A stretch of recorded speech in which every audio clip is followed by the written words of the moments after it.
ಹಾಂ ಸರ್, ನಾನು ಮುಂದಿನ ಫ್ಯೂಚರ್ ಏನಪ್ಪ ಅಂತಂದರೆ, ಈಗ ನನ್ನ ಅಪ್ಪ ಅಮ್ಮ ದೊಡ್ಡ ಕೋಟ್ಯಾಧೀಶ್ವರ ಅಂತ ಅಲ್ವೇ ಅಲ್ಲ. ಈಗ ಸರ್ಕಾರ ಆಗಲಿ ಯಾರಾದರೂ ನಮಗೆ ಸಹಾಯ ಮಾಡಿದರೆ ನಾನೊಂದು ಅನಾಥಾಶ್ರಮ ಮಾಡಬೇಕಂತ ತುಂಬ ಚಿಕ್ಕ ವಯಸ್ಸಿಂದನೇ ಆಸೆ.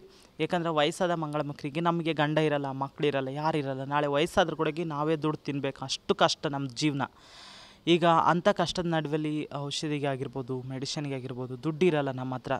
ಅಂಥ ವಯಸ್ಸಾದ ಮಂಗಳಮುಖಿಯರಿಗೆ ಮತ್ತು ರೋಡ್ ಸೈಡ್ ಮಲಗಿರುವಂಥ ಎಷ್ಟೋ ಅನಾಥರಿಗೆ ನಾನು ಅನಾಥಾಶ್ರಮ ಮಾಡಿ ಮಕ್ಕಳಿಗೆ, ಎಷ್ಟೋ ಮಕ್ಕಳನ್ನ ಅನಾಥಾಶ್ರಮದಲ್ಲಿ ಓದಿಸಿ ಬೆಳೆಸಬೇಕಂತ ನನ್ನ ಆಸೆ.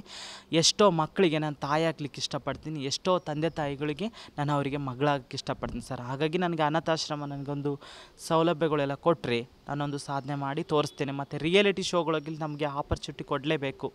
ಈಗ ಕೆಲವೊಂದು ಕಡೆ ಎಲ್ಲ ನಮಗೆ ಕರೆಸ್ತಾರೆ. ಈಗ ಅಂದರೆ ಕಲಾವಿದರು ಬೇಕಾಗಿದ್ದಾರೆ ಅಂಥೇಳಿ ಸ್ಟೇಟಸ್ ಆಗ್ತಿರುವಂಥದ್ದು ಇನ್ಸ್ಟಾಗ್ರಾಮಲ್ಲಿ, ಫೇಸ್ಬುಕ್ಕಲ್ಲಿ, ಯೂಟ್ಯೂಬಲ್ಲೆಲ್ಲ ಬರ್ತಾ ಇರುತ್ತೆ. ನಾವು ಅದ್ರ ನೋಡಿ ಕಾಲ್ ಮಾಡ್ತೀವಿ, ಸರ್ ನಾವು ವಾಣಿ ಮಂಗಳೂರು ಅಂತೇಳಿ ಮಂಗಳಮುಖಿ, ನಮಗೂ ಒಂದು ಅವಕಾಶ ಚಾನ್ಸ್ ಕೊಡಿ ಸರ್ ಅಂತಂದು ಹೇಳಿದಾಗ ಹೌದು ಅಂತೇಳಿ ಎಷ್ಟೋ ಜನಗಳು ಅವಮಾನ ಮಾಡಿ ಕಟ್ ಮಾಡಿದ್ದಿದೆ. ಅಂಥ ಅವಕಾಶಗಳು ನಮ್ಮಂಥ ಸಮುದಾಯಕ್ಕೆ ಕೊಟ್ರಿ. ಯಾಕಂದರೆ ಪ್ರತಿಯೊಬ್ಬರ ಹತ್ರ ಕಲೆ ಇರುತ್ತೆ, ಪ್ರತಿಯೊಬ್ಬರ ಕಲೆ ಹೊರಗಡೆ ತರೋದು ನಿಮ್ಮಂಥ ಜವಾಬ್ದಾರಿ. ಈ ಕಲೆಗಳು ಹೊರಗಡೆ ತಂದರೆ ನಾವು ಬೆಳೆದು ತೋರಿಸ್ತೇವೆ, ನಮ್ಮ ಸಮಾಜಕ್ಕೆ ಏನಾದರೂ ಒಂದು ಕೊಡುಗೆ ಕೆಲಸ ಮಾಡ್ತೇವೆ. ಇಲ್ಲಾಂದರೆ ನಮ್ಮ ಕಲೆ ನಮ್ಮ ಜೊತೆನೇ ಮಣ್ಣಾಗಿ ಹೋಗುತ್ತೆ. ಅದಕ್ಕೋಸ್ಕರ ನೀವು ತಡೆಗಟ್ಟಬೇಕಂತ ನಾನು ಹೇಳಲಿಕ್ಕೆ ಇಷ್ಟಪಡ್ತೇನೆ. Thank you.